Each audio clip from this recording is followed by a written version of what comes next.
Hallo meine lieben Freunde, schön, dass ihr wieder alle dabei seid. In dem heutigen Fall geht es erneut um einen Cold Case, und zwar um den Mord an Ute Werner. Und dabei handelt es sich mal wieder um einen Anhaltermord. Wie schon gesagt, das Opfer war Ute Werner, damals 22 Jahre alt. Dargestellt wurde der Fall in der Aktenzeichen XY-Sendung vom 15. Mai 2019. Getötet wurde Ute zwischen dem 10. August 1988 und dem 22. August 1988. Am 10. August wurde sie letztmalig gesehen und am 22. August wurde ihre Leiche aufgefunden. Ute wohnte bei ihrer Großmutter in Bad Rotenfelde. Dort betreibt die Großmutter eine kleine Pension. Ute selber arbeitet in Osnabrück und macht dort eine Ausbildung zur Orthopädie-Technikerin. Osnabrück liegt ca. 25 Kilometer entfernt von Bad Rotenfelde. Jetzt gab es so ein bisschen Kuddelmuddel bei der Darstellung von Aktenzeichen Y bezüglich der Fahrt zur Arbeit und zurück von Ute. Also generell war es so, dass Ute mit ihrem Auto zur Arbeit und zurückgefahren ist. Allerdings war das zu diesem Zeitpunkt, auch wo die Tat passierte, schon seit längerem kaputt. Und deswegen musste sie jetzt öffentliche Verkehrsmittel in Anspruch nehmen. Und zwar fährt sie dann mit öffentlichen Verkehrsmitteln, also mit dem Bus, wenn ich es richtig verstanden habe, erst einmal zur Arbeit. Normalerweise hat sie dann gegen 18 Uhr Feierabend. Und von dort fährt sie dann erst einmal mit öffentlichen Verkehrsmitteln zum Rosenplatz. Und von diesem Rosenplatz fährt sie dann mit dem Bus nach Bad Rotenfelde. Und diese Haltestelle am Rosenplatz wird dann auch gerne als Ausgangspunkt genutzt, wenn man als Tramper fahren will. Weil dort befindet sich wohl eine vielbefahrene Straße, wo man dann natürlich auch gute Chancen hat, wegzukommen. Ob Ute sonst auch getrennt ist, also außerhalb dieser Zeit, wo ihr Auto kaputt war, darüber findet man keine klaren Informationen, aber in einem anderen Bericht wird sie auf jeden Fall gesagt, dass Ute eine routinierte Tramperin ist. Und ihre Freizeit verbringt Ute öfter in Lokalen in Dissen, das ist eine Nachbargemeinde von Bad Rotenfelde. In der Darstellung trifft sie sich dort auch mit Freunden und berichtet, dass die Reparatur ihres Autos 1200 Mark kostet. Und dort erzählt sie dann eben, dass sie auch mit dem Bus morgens in die Arbeit fährt und abends die Verbindung aber eben sehr schlecht ist und sie deswegen auch trampt. Auf Nachfrage ihrer Freundin, ob sie denn keine Angst hat, sagt sie, solange es hell ist, nicht. Und außerdem hatte sie zusätzlich Reizgas dabei, also dieses Tränengas in den kleinen Sprühdosen. Etwa 5 Monate vor der Tat, also im März, steigt am Rosenplatz in Osnabrück gegen Abend eine andere Frau in das Auto eines Mannes. Also auch sie trampt. Und in einem Waldstück ganz in der Nähe vom späteren Leichenfundort von Ute vergewaltigt er das Opfer und lässt sie dort zurück. Aus Scham meldet sie dies erst später der Polizei. Am Tag des Verschwindens von Ute, dem 10. August 1988, ist ihr Auto immer noch nicht repariert. Und sie fährt zunächst einmal mit dem Bus zur Arbeit. Sie haben mit ihrer Großmutter dann abgesprochen, dass sie gegen 19 Uhr zurück ist, damit die beiden zusammen essen können. An diesem Tag läuft bis zu ihrem Feierabend alles wie gewohnt. Und wie gewöhnlich hat sie dann gegen 18 Uhr Feierabend und macht sich auf den Weg zum Rosenplatz. Alles spricht dafür, dass sie von dort aus versucht hat, nach Hause zu trampen. Nur wenige Meter von dem Platz entfernt, an dem der unbekannte Täter ein paar Monate zuvor sein Opfer in das Auto gelockt hat. Ute kommt an diesem Abend nicht nach Hause. Ihre Großmutter macht sich zwar Sorgen, sieht aber noch keine Veranlassung, die Polizei zu verständigen. Warum jetzt nicht? Dazu gibt es keine weiteren Informationen. Und in der Darstellung ruft dann am nächsten Morgen der Chef von Ute an und fragt, was mit Ute los ist, denn sie wäre schon eine Stunde überfällig. Die beiden besprechen sich und der Chef gibt dann den Ratschlag, die Polizei zu informieren. Aber die Großmutter möchte jetzt erst einmal die Freundin anrufen und diese fragen, ob sie wissen, was mit Ute ist, wo sie sich aufhält oder ob irgendwas nicht in Ordnung ist. Da dies aber dann auch keinen Erfolg bringt, erstattet sie gegen Mittag Vermisstenanzeige. Und 11 Tage später, in einem Waldgebiet im Süden von Osnabrück, findet ein Spaziergänger Ute Werners Leiche, nur wenige 100 Meter von dem Platz entfernt, an dem die andere junge Frau ein paar Monate zuvor vergewaltigt wurde. Auch Ute wurde Opfer eines Sexualverbrechens. Weiterhin wurde sie mit mehreren Messerstichen ermordet. Das war dann die filmische Darstellung der Aktenzeichen. In der Nachbesprechung gibt der Kommissar an, dass er in den beiden Fällen einen Zusammenhang sieht, beziehungsweise die Polizei sieht es so. In beiden Fällen war es ein Sexualdelikt, in beiden Fällen spielt ein Auto eine Rolle und auch ein Messer. Im Vergewaltigungsfall wurde das Opfer mit einem Messer bedroht und Ute wurde eben mit einem Messer getötet. Weiterhin geht er auf die zeitliche Nähe der beiden Taten ein und natürlich auch die örtliche Nähe. Einmal der Ort, wo die eine junge Frau vergewaltigt wurde, dann der Ablageort von Ute und dass mit ziemlicher Sicherheit Ute auch vom Rosenplatz aus weggetrennt ist. Weiterhin gibt es Hinweise darauf, dass in dieser Gegend Mitte bis Ende der 80er Jahre weitere Sexualdelikte stattgefunden haben, die nicht angezeigt wurden. Möglicherweise wurden diese Taten aus Scham nicht angezeigt oder aber der Täter hat die Opfer so in Angst versetzt, dass diese sich nicht getraut haben, zur Polizei zu gehen. Der Kommissar bat diese Frauen, sich bitte bei der Polizei zu melden. Und auch Frauen, die einfach nur unangenehme Erfahrungen beim Trampen gemacht haben. Das Vergewaltigungsopfer konnte eine Täterbeschreibung abgeben. Zum Tatzeitpunkt soll er etwa 35 Jahre alt gewesen sein und soll eine stattliche, aber nicht dicke Figur gehabt haben. Das heißt, wenn das dann so ungefähr stimmt, von der Beschreibung her oder von der Einschätzung, dürfte der Täter dann heute etwa um die 70 Jahre alt sein. Auf die Frage, warum nach der Tat an Ute weitere Taten nicht geschehen sind, vermutet der Kommissar, dass dem Täter der Boden zu heiß geworden ist und er seine Taten dann woanders begangen hat.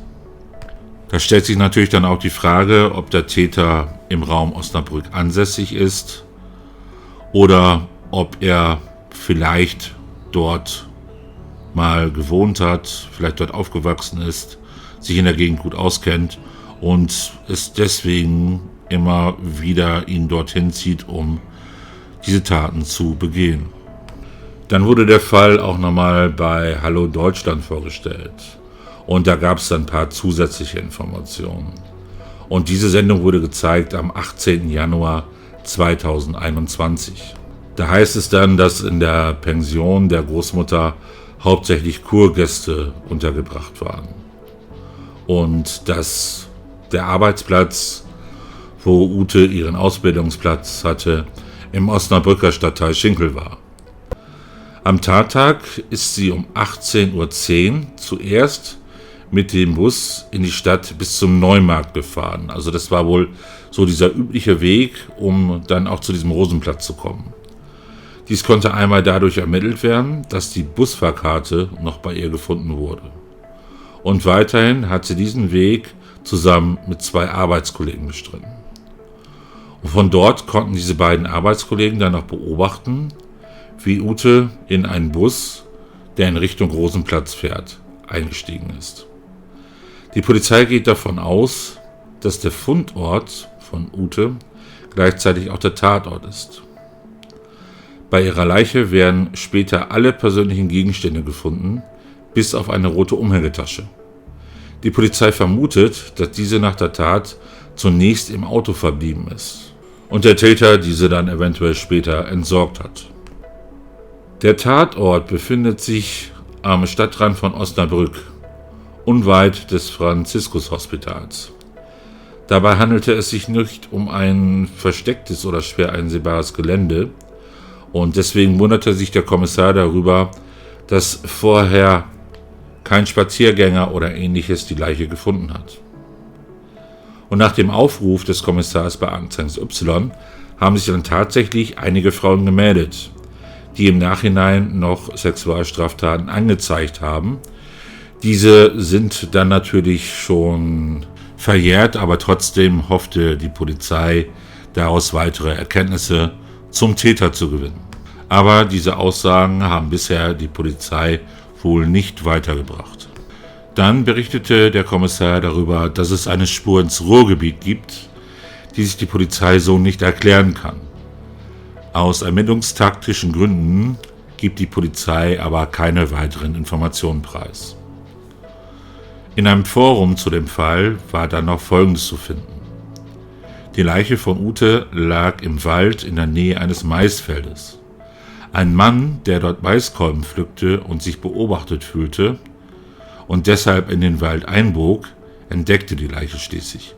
Also war es im Prinzip kein normaler Spaziergänger, sondern einfach jemand, der einfach dieses Feld mit Maiskolben gesehen hat, sie ein paar pflücken wollte und sich deswegen wohl beobachtet fühlte und wahrscheinlich Sorge hatte, dass er deswegen irgendwie Ärger bekommen könnte, ist dann in den Wald eingebogen und ist dann auf Utes Leiche gestoßen. Durch die sommerlichen Temperaturen war der Körper bereits stark verwest und Utes Leiche war anscheinend unbekleidet. Man fand aber alle Kleidungsstücke am Leichenfundort. Nur ihre rote Umhängetasche wurde nicht gefunden. So, das war es, was es aktuell zu dem Fall gibt. Zu dem Fall gibt es auch noch einen Podcast, aber der beschäftigt sich auch sehr viel mit dem allgemeinen Thema Cold Cases, so dass er jetzt für mich jetzt keine weiteren relevanten Informationen hatte, die ich jetzt in dieses Video einfügen könnte. So, die Frage ist jetzt natürlich, wurde diese Vergewaltigung und der Mord an Ute und die anderen Taten von ein und demselben Täter begangen? Da komme ich nochmal auf die Spur, die zum Ruhrgebiet führt, zurück. Ich denke mir mal, dass diese Spur von einer der Frauen kommt, die sich erst nach dem Aufruf bei Aktenzeichen Y gemeldet haben und dann ihren Fall anzeigten. Das Vergewaltigungsopfer, welches dann im März des Jahres 98 vergewaltigt wurde, sprach bei dem Mann von einem Mann, dessen Sprache eine süddeutsche oder vielleicht konkreter gesagt eine pfälzische Einfärbung hatte. Natürlich liegt die Vermutung, dass diese Vergewaltigung und der Mord an Ute von einem Täter begangen wurden, nahe. Aber wir hatten auch schon mal einen Fall, bei dem es ja ähnlich aussah und zwei Opfer zeitlich nicht weit voneinander entfernt getötet wurden und räumlich sehr nahe abgelegt wurden und es sich dabei um zwei Täter handelte. Aber gehen wir mal davon aus, dass es der gleiche Täter war. Warum wurde das erste Opfer dann, in Anführungsstrichen, nur vergewaltigt, Ute aber getötet? Zumal zumindest im Vergewaltigungsfall ja das Opfer den Täter genau gesehen hat. Dies kann also im Fall von Ute nicht der Tötungsgrund gewesen sein. Kannte Ute eventuell sogar den Täter? Vielleicht war es nur ein flüchtiger Bekannter. Dies wurde, glaube ich, in der Hallo Deutschland Dokumentation auch mal ganz kurz erwähnt, dass es vielleicht auch ein flüchtiger Bekannter gewesen sein könnte.